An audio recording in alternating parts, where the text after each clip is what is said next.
President Maria Santos walked quickly through the halls of the United Nations building in New York. Her security team struggled to keep up as she headed toward the emergency session that would decide humanity's future. Reports were coming in from every human colony and outpost across the galaxy. The alien fleets had moved fast, surrounding human settlements like a net closing around fish.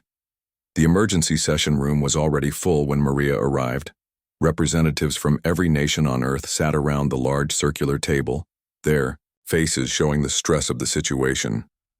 Admiral Connor Hayes stood at the front of the room, pointing to a holographic display that showed the positions of alien fleets throughout human space. "The situation is simple," Connor said as Maria took her seat. "Every human settlement with more than 1,000 people has alien warships in orbit above them. Mars Colony reports 20 Zephyrian battlecruisers. Europa Station has 15 crystalline, collective ships. Even the small mining operations in the asteroid belt have alien patrol ships watching them." Maria looked at the display and felt her heart sink. Red dots showed alien ships and blue dots showed human settlements. There were 5 red dots for every blue one. "How long before they can cut off all our supply lines?" "They already have," Connor replied. "No human ship can leave any colony without being stopped and searched. They're calling it a safety inspection, but we know what it really is." Dr. Alex Turner, Earth's chief scientist, stood up from his seat near the back of the room. His usually neat appearance was disheveled, and his eyes showed that he had been working without sleep. "I've been studying the data that Dr. Bennett sent before communications with the Horizon were cut. What she found isn't just ancient technology, it's something that was specifically made for human minds." "What do you mean?" Maria asked. Alex walked to the front of the room and activated a new display. It showed strange symbols and patterns that seemed to move and shift as everyone watched. "These symbols aren't just writing. They're a kind of code that interfaces directly with human brain patterns. When Dr. Bennett touched those artifacts, they didn't just turn on, they connected with her mind." "Connected how?" Connor asked. "I'm not completely sure, but the energy reading suggests some kind of quantum entanglement. The artifacts aren't just communicating with each other across space. They're creating a network that human minds can access directly." Maria felt a chill run down her spine. "Are you saying these things can read our minds?" "Not exactly. It's more like they can amplify human mental abilities, share thoughts, knowledge, even skills between people who are connected to the network." Before anyone could respond, Maria's communication device buzzed with an urgent message. She read it quickly and felt her face go pale. "We just received a message from Mars Colony. The alien fleet there has given the colonists an ultimatum. Surrender all research materials and submit to Council authority, or face complete blockade." "What was their response?" Connor asked.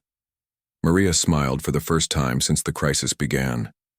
Engineer Paul Martinez sent back a single word: "No." Reports began coming in from other colonies. On Europa Station, scientist Katie Wells had organized the research teams to begin studying alien technology that had been left behind from previous Council missions. She was using the principles Dr. Bennett had discovered to reverse engineer alien equipment. On the mining stations in the asteroid belt, workers were converting their equipment into defensive weapons.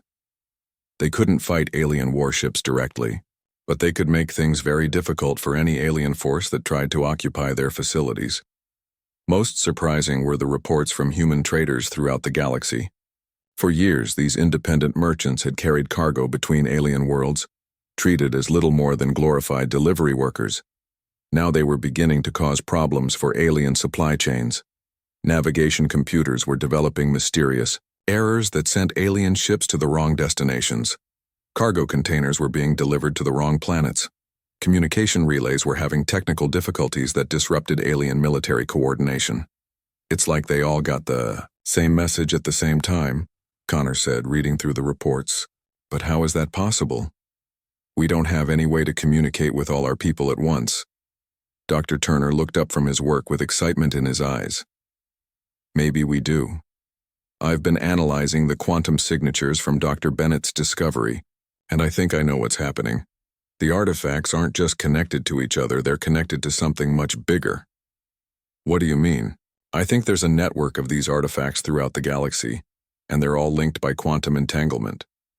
When Dr. Bennett activated the one she found, it sent a signal through the entire network.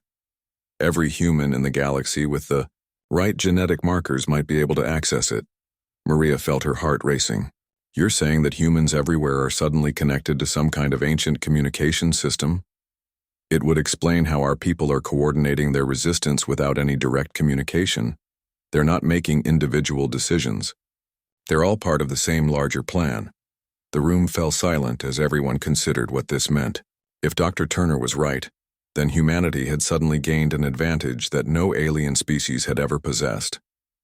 They could coordinate their actions across the entire galaxy instantaneously. Connor was the first to speak. If this is true, then we need to test it. Dr. Turner, is there any way to deliberately access this network? I've been working on that. Based on the energy patterns Dr. Bennett recorded, I think I can create a device that will let us connect to the network directly. But it will take time to build. How much time?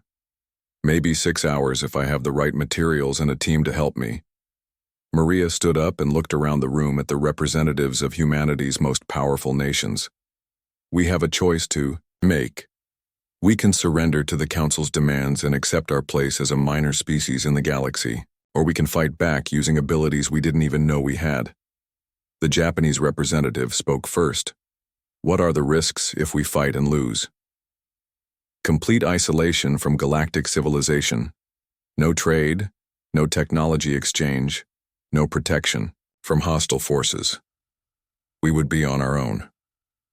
And if we don't fight, we give up any chance of ever being equal partners in the galaxy. We accept that humans will always be treated as second-class citizens. The vote was unanimous. Humanity would resist. Dr. Turner and his team worked through the night, building a device that could connect human minds to the ancient network. As dawn broke over New York, they were ready for the first test. Maria volunteered to be the first person to try the connection. She sat in a chair surrounded by monitoring equipment while Dr. Turner activated the device. At first, nothing happened. Then suddenly, Maria's eyes went wide. I can hear them, she whispered. I can hear humans all across the galaxy. Paul Martinez on Mars is thinking about defensive strategies. Katie Wells on Europa is sharing her research with someone on Titan. There are voices everywhere, all connected, all working together. As the connection grew stronger, Maria began to understand what was happening. The ancient network wasn't just allowing humans to communicate. It was letting them share knowledge, skills, and even emotional strength. A mining engineer on an asteroid could suddenly understand the principles of advanced physics.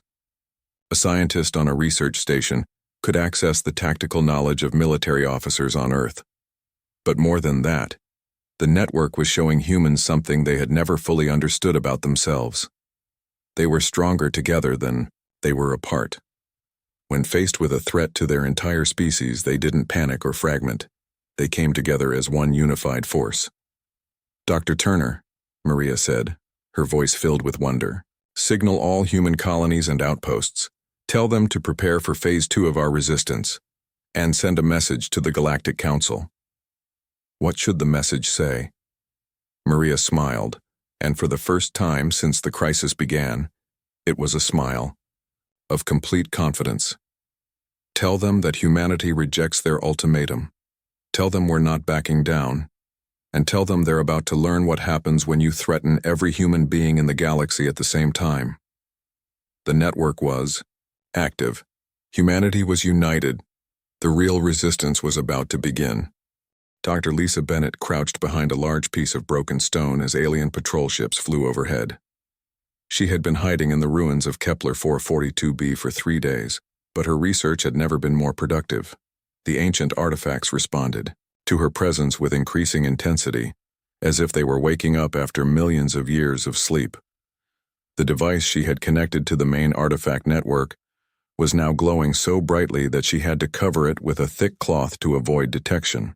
But through that connection, she could feel the minds of humans throughout the galaxy. The sensation was overwhelming at first, like trying to listen to 1,000 conversations at once. But gradually, she learned to focus on individual connections, Right. Now, she was linked with Dr. Alex Turner back on Earth, sharing everything she discovered in real time. Through the network, she could feel his excitement as he processed the information she was sending him. The artifacts weren't just communication devices. They were consciousness amplifiers that allowed human minds to work together in ways that had never been possible before. When Lisa touched one of the larger artifacts, she could suddenly access the knowledge and skills of every human connected to the network. She knew things she had never learned. Engineering principles from Paul Martinez on Mars, combat tactics from military officers on Earth, scientific theories from researchers on Europa Station. It was as if the entire accumulated knowledge of humanity was available to her whenever she needed it. But the most remarkable discovery was yet to come. As Lisa explored deeper into the ruins, she found a chamber that was different from all the others. The walls were covered with symbols that seemed to tell a story, and in the center of the room was an artifact much larger than any she had seen before. When she touched it, the entire chamber came alive with light. Suddenly, Lisa could see images in her mind. Images of Earth as it had been millions of years ago, but populated by humans who looked exactly like modern people. These ancient humans had built great cities and traveled between the stars using technology that made current alien civilizations look primitive. The images showed these ancient humans encountering other species in the galaxy, species that were the ancestors of the current alien civilizations. But instead of conquering or ruling over these other species, the ancient humans had helped them grow and develop. They had been teachers and guides, not conquerors. Then the images showed why.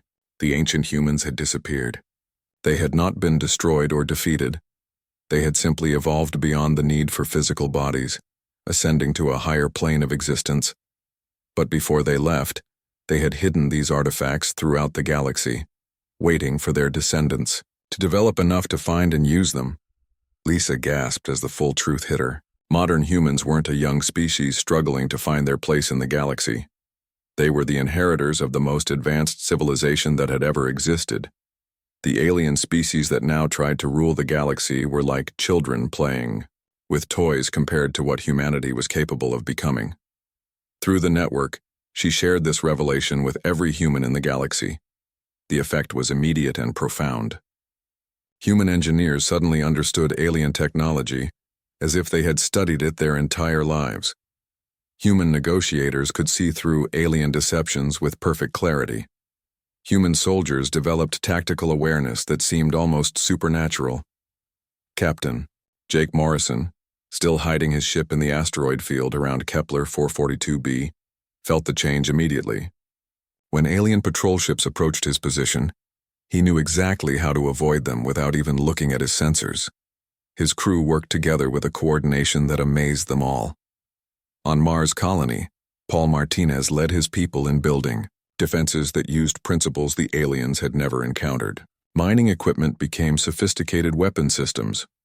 Underground tunnels became a network that allowed defenders to appear and disappear like ghosts.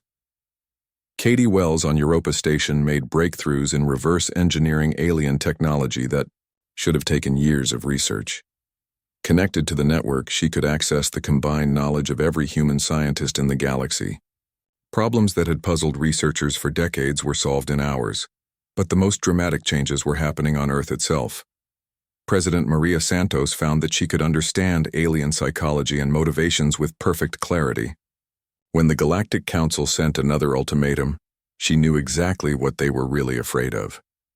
The aliens had ruled the galaxy for thousands of years by keeping the younger species divided and weak. They encouraged competition and conflict between different groups, making sure that no single species could challenge their authority. But humanity was different. When threatened, humans didn't fight each other. They came together. Maria addressed the United Nations with words that were simultaneously heard by every human in the galaxy through the quantum network. My fellow humans, we stand at a crossroads. The alien species that claim to rule this galaxy want us to believe that we are weak and young, that we should be grateful for whatever scraps they throw us. But now we know the truth. We are not children begging for acceptance. We are the rightful inheritors of the stars. The response from human colonies was immediate. Instead of waiting for alien attacks, they began taking action. Human traders throughout the galaxy started coordinating their efforts, creating supply problems for alien military forces. Human researchers shared their discoveries instantly, making technological advances that surprised even themselves. Aliens began to panic. Reports came in from across their territories describing phenomena they had never seen before. Human resistance groups seemed to anticipate their every move.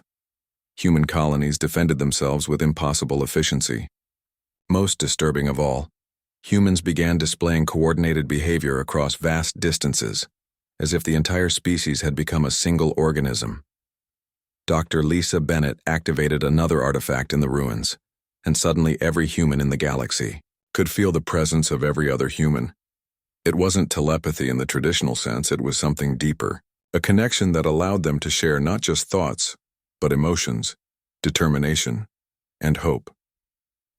The alien fleets surrounding human colonies found themselves facing an enemy unlike anything they had encountered before.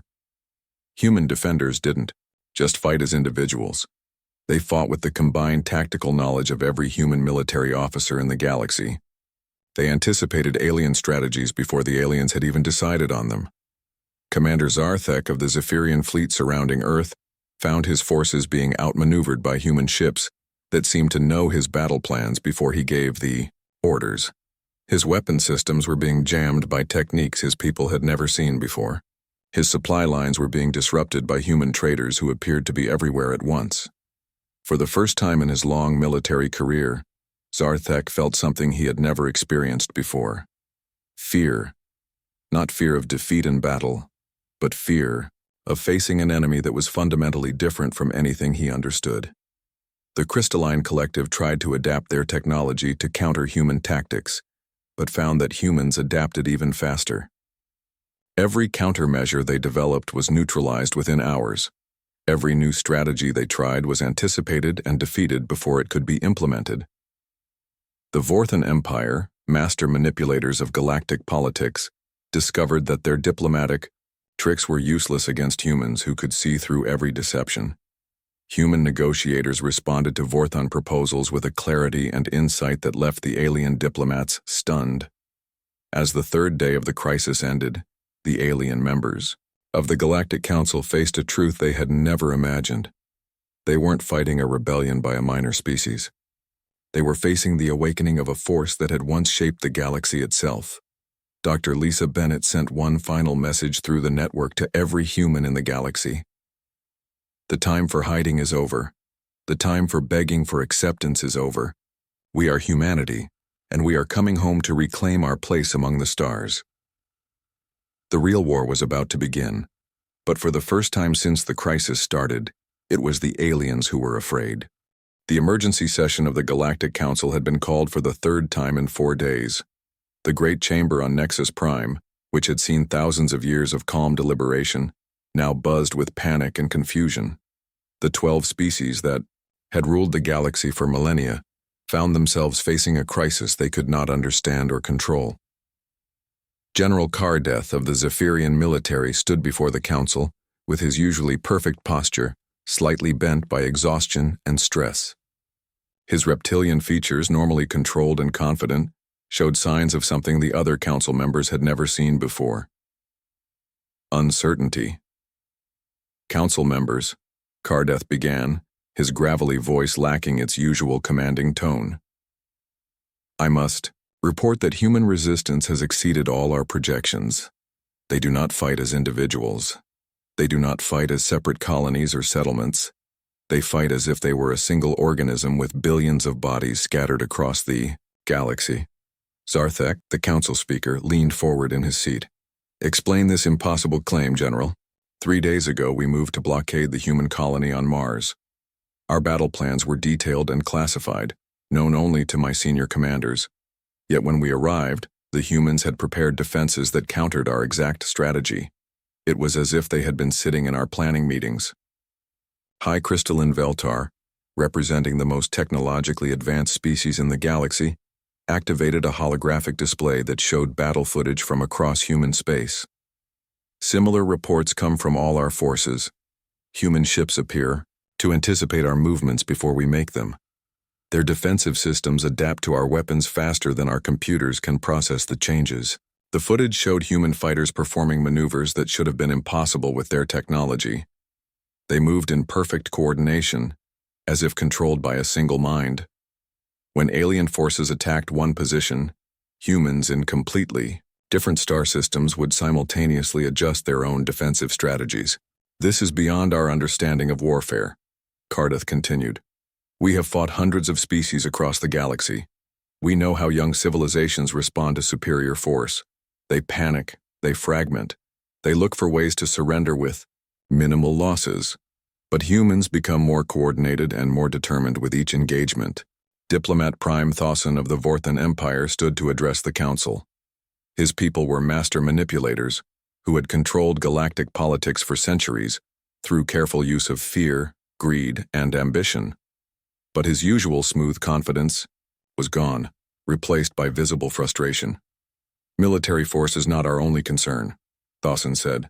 Our entire system of political control depends on keeping the younger species divided and competing with each other. But humans do not respond to our usual methods. We have offered them trade advantages that other species would fight wars to obtain. They reject them. We have threatened to destroy their colonies. Instead of submitting, they become more united. Admiral Connor Hayes had been waiting for this moment for his entire military career.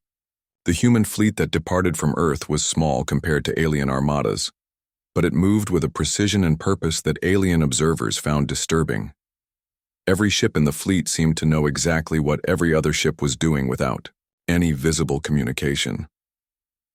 Connor stood on the bridge of the UES Defiance, watching as his forces approached the alien blockade around Earth. Through the quantum network, he could feel the presence of every human pilot, every gunner, every engineer in the fleet. Their skills and reflexes were shared among all of them in real time. All ships begin liberation protocol, Connor commanded, but his order was unnecessary. Every human ship was already moving into position with perfect timing. The alien fleet surrounding Earth was 3 times larger than the human force, but size meant nothing when the smaller fleet moved like a single creature. Human ships appeared where alien defenses were weakest, struck with precise coordination, and vanished before the aliens could respond effectively. Paul Martinez, working deep in the underground tunnels of Mars Colony, felt the liberation of Earth through the network like a warm glow in his mind. The connection allowed him to share his engineering expertise with the human fleet in real time, helping them modify their weapons and shields during the battle itself. Katie Wells, coordinating research efforts from Europa Station, provided tactical analysis that appeared in the minds of human commanders the instant she completed it. The network had turned humanity into something the galaxy had never seen before. A species where the knowledge and skills of every individual were available to every other individual instantly. The results were devastating for the alien forces. The Zephyrian battle fleet that had seemed so intimidating just days before found their formations shattered by human tactics they could not counter. Crystalline collective ships with their advanced technology discovered that humans were adapting their own systems faster than the aliens could deploy them. But the most shocking development came when human forces began breaking the blockades around other colonies simultaneously. As Earth was being liberated, human resistance groups throughout the galaxy launched coordinated attacks on alien positions. The timing was perfect, the strategies were flawless, and the execution was beyond anything alien military leaders thought possible. Dr. Lisa Bennett, still hidden in the ruins on Kepler 442b, activated another series of artifacts. The network that connected human minds grew stronger with each activation, allowing for even more complex coordination. She could feel human consciousness expanding, becoming something greater than the sum of its parts. Through the network, she shared her latest discovery with every human in the galaxy. The ancient humans who had built these artifacts had not just been teachers and guides to other species. They had been trying to create a form of civilization based on cooperation and mutual growth, rather than domination and control. This is our true inheritance, Lisa broadcast through the network. Not just the ability to communicate across space, but the wisdom to build something better than what exists now. The message reached President Maria Santos as she watched reports of human victories flowing in from across the galaxy. Every human colony that had been under blockade was now free. Every human settlement that had been threatened was now defended. But more than that, humans were beginning to do something no other species had ever attempted. They were offering help to the species that had tried to oppress them. Human traders who had been disrupting alien supply lines began offering to carry emergency medical supplies to alien colonies that were suffering from the disrupted logistics. Human engineers shared their knowledge freely with alien species that needed help with technological problems. Most remarkably, human negotiators began reaching out to younger alien species, those that had also been kept in subordinate positions by the council races. The message was simple. Cooperation was stronger than domination. Growth was better than control. The panic in the Galactic Council chamber reached new heights as reports came in of alien species beginning to question the old order. Species that had been loyal to the Council for centuries were asking why they had never been offered the kind of partnership that humans were now extending. Commander Zarthek received the most shocking report of all. His own junior officers, inspired by human examples of unity and cooperation, were beginning to question orders that seemed focused on maintaining power rather than protecting people. The humans are not trying to conquer us, one young Zephyrian officer reported. They are trying to teach us something we never learned, how to work together instead of fighting each other for scraps.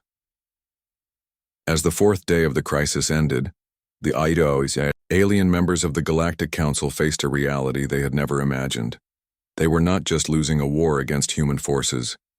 They were watching their entire system of control collapse as species throughout the galaxy began to embrace the human model of cooperation over competition. General Kardeth made the admission that none of them wanted to hear. We cannot defeat them through military force. They are not fighting the same kind of war we know how to fight. They are fighting to build something new, not to destroy what exists. For the first time in galactic history, the Council faced an opponent that was stronger when united than when divided, that grew more capable when threatened rather than less, and that offered partnership instead of demanding submission. The old galaxy was ending. Something entirely new was about to begin. The Great Chamber on Nexus Prime had never seen anything like this before. For the first time in galactic history, the Galactic Council was meeting not to issue demands or make threats, but to respond to an invitation. The human delegation had requested a meeting, and every alien species in the galaxy was waiting to hear what humanity had to say. President Maria Santos walked into the chamber with Captain Jake Morrison, Dr. Lisa Bennett, and Admiral Connor Hayes at her side. Behind them came representatives from every human colony and settlement in the galaxy. But what struck the alien observers was not the size of the human delegation. It was their calm confidence. The humans moved with the quiet certainty of people who knew exactly what they were capable of. There was no arrogance, no aggression, no desire to dominate. Instead, there was something the aliens had never seen before in the chamber. Complete unity of purpose. Zarthek, still serving as council speaker despite the chaos of recent days, stood to address the humans. His reptilian features showed the strain of leading a coalition that was falling apart. You have requested this meeting. The Council will hear what humanity has to say. Maria stepped forward, and as she spoke, every human in the galaxy heard her words through the quantum network. But more than that, every human felt the emotions behind her words. The determination, the hope, and the absolute certainty that what they were about to offer would change everything. Council members, Maria began, we come before you today not as subjects requesting permission and not as conquerors demanding surrender. We come as the inheritors of this galaxy's true history, offering you the choice that our predecessors offered your ancestors millions of years ago. Dr. Lisa Bennett activated a portable version of the ancient artifacts, and suddenly the entire chamber filled with holographic images. The aliens saw the same visions that Lisa had discovered in the ruins on Kepler 442b. Images of ancient humans working alongside the ancestors of every species now in the galaxy, teaching and guiding them toward growth and development. The beings you have called the first ones, the mysterious ancient race that left ruins throughout the galaxy, were not aliens, Lisa explained. They were humans, our ancestors. They built the greatest civilization this galaxy has ever known, not through conquest or domination, but through cooperation and mutual growth. The chamber erupted in shocked voices from dozens of different species. Some denied the possibility, others demanded proof, but many simply stared in stunned silence as the implications sank in. Jake Morrison stepped forward. Our ancestors left these artifacts as a gift for when we were ready to reclaim our heritage, but they also left them as a reminder of what true civilization looks like. Not a hierarchy where the strong rule the weak, but a network where everyone's strength makes everyone else stronger. The holographic display showed more images. Ancient humans working with young Zephyrian warriors to develop honor-based combat techniques. Humans teaching early crystalline beings how to grow their crystal matrices. Humans helping primitive Vorthans develop their diplomatic skills. Your species were not conquered or controlled by our ancestors, Admiral Connor Hayes said. You were students and partners, and when our ancestors evolved beyond the need for physical existence, they left the galaxy in your care, hoping you would continue to grow and help other species do the same. High Crystalline Veltar was the first to find his voice. If this is true, why did you not reveal this knowledge when humanity joined the Council 50 years ago? Because we didn't know, Maria replied simply. Our ancestors wanted us to discover our true nature when we were ready, not before. They wanted us to choose cooperation over domination, unity over division, growth over control. They wanted us to prove we were worthy of our inheritance. The chamber fell silent as the aliens processed what they were hearing. Everything they thought they knew about galactic history was wrong. The species they had dismissed as young and primitive were actually the descendants of their greatest teachers. But Dr. Lisa Bennett had one more revelation to share. She activated another function of the artifact, and suddenly every being in the chamber could feel what humans felt when they were connected to the network. Not control or domination, but shared strength, shared knowledge, shared hope. This is what our ancestors built, Lisa said. Not a system for controlling others, but a way for all conscious beings to grow together. The network doesn't make humans superior to other species. It makes everyone connected to it more than they could be alone.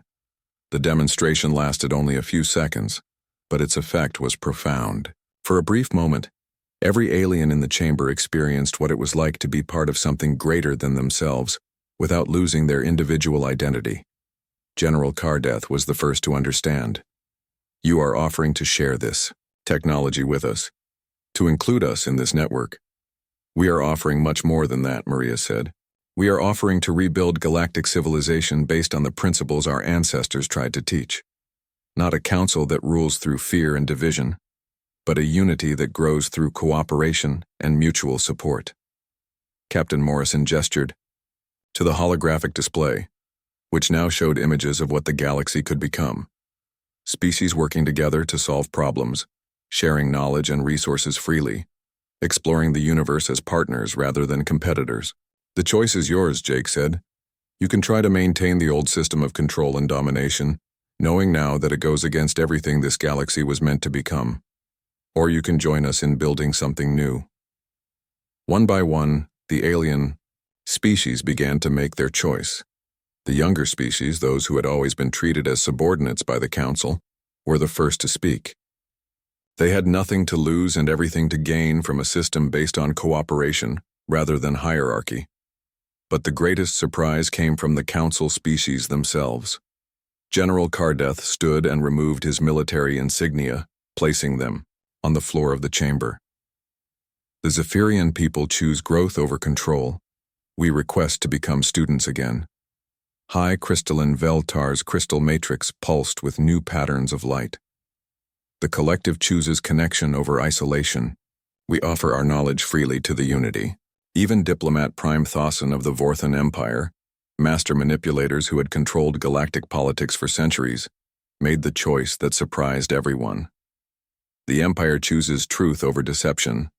We request guidance in learning genuine diplomacy. As each species made their choice, Dr. Lisa Bennett expanded the network to include them. The effect was immediate and profound. Beings who had been enemies for centuries suddenly understood each other's perspectives. Species that had competed for resources began seeing ways to cooperate for everyone's benefit. The old Galactic Council formally dissolved itself that day. In its place rose the Galactic Unity, with humanity not as rulers, but as guides helping every species reach their full potential. The network that had awakened humanity's true nature became the foundation for a new form of civilization, where the strengths of all species were amplified through connection and cooperation. President Maria Santos delivered the closing words of the old galactic order and the opening words of the new. Our ancestors left us a message in these artifacts. They said that true civilization is not about who has the most power, but about how that power is used to help others grow. Today, we begin that true civilization. As the meeting ended and representatives from dozens of species began working together to plan their shared future, Dr. Lisa Bennett activated the final function of the ancient artifacts, a message that had been waiting millions of years to be delivered.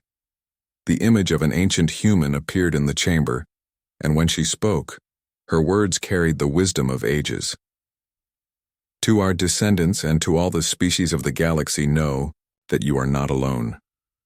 Every choice you make to help others grow, every decision to cooperate rather than dominate, every act of unity over division brings you closer to what we became. The galaxy is your garden. Tend it well, and it will bloom beyond your greatest dreams. The message faded, but its meaning was clear. Humanity had not just returned to the stars. They had returned to their true purpose as teachers, guides, and gardeners of galactic civilization. The time of councils and empires was over. The age of unity had begun. And across the galaxy, on worlds where beings had spent lifetimes fighting over scraps of power, children of dozens of different species began learning together, growing together, and dreaming of a future where cooperation was stronger than competition, where unity was more powerful than division, and where every individual could become more than they ever imagined possible. The ancestors' work was complete. The galaxy was home. The cold metal walls of the UES horizon hummed with the steady rhythm of the ship's engines as Captain Jake Morrison walked through the narrow corridors. His boots made soft clicking sounds on the floor as he headed toward the research lab where Dr. Lisa Bennett had been working for the past 3 days without rest. The ship floated in orbit around Kepler 442b, a planet that looked like Earth but felt completely different. Jake had been commanding ships for 15 years, but he had never seen Lisa so excited about a discovery. She was usually calm and careful with her work, always double-checking everything before making any claims. But when she called him to the lab yesterday, her voice was shaking with something he had never heard before. The lab doors slid open with a quiet hiss, and Jake found Lisa bent over a strange piece of metal that seemed to glow with its own light. Her brown hair was messy, and her clothes looked like she had slept in them. Dark circles under her eyes showed how little rest she had gotten.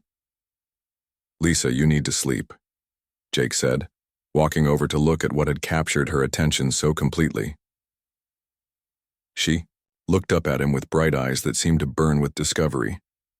"Jake, you have to see this. I found something down on the planet's surface that changes everything we know about this galaxy." The object on her table was about the size of a book, but it was made of material that Jake had never seen before. It looked like metal, but it moved and shifted like it was alive. Patterns of light traveled across its surface in waves that seemed to respond to Lisa's touch. "What is it?" Jake asked, reaching out to touch the strange object. "Don't," Lisa said, quickly grabbing his hand.